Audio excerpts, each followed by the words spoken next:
This poem makes no sense, and neither what just happened.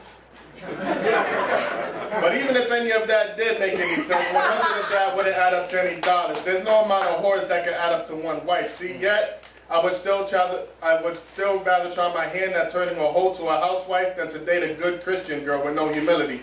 See, now how much sense does that make, since the average spoken word audience is either looking for a reason to pump their fist or a verbal lap dance to make them wet where they sit?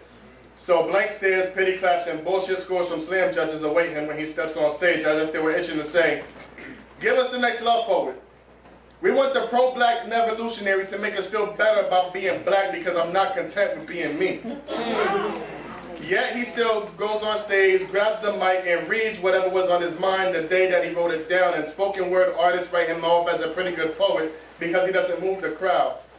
But nobody told him that honest metaphors, punchlines, and wordplay wouldn't be enough. See, they want the song and dance too. And at 300 plus pounds, the boy not that loud on his feet. And he would scream "fuck them all" on his next piece, but the respect that he has for a few keeps his mouth shut. All the while trying to make sense of how they tell him he writes too much about Bridgeport living when they have this preconceived notion that everybody from Brooklyn is automatically ill. See, in 2011, they still say the revolution will not be televised. I say it probably will, but everybody will be too busy on the phone questioning how great it really was to have a black president. Because niggas are victims to politics still. However, I made more money during the Bush administration, so I'm all but curious George about how Barack Obama's gonna save my life again. And I know that the Afrocentrics and the Nevolutionaries will want to ride on me for writing that out loud. Wow. But my attitude is an indecisive virgin because I say fuck it as much as I don't care to give one. Fuck it. Now, how much sense does that make?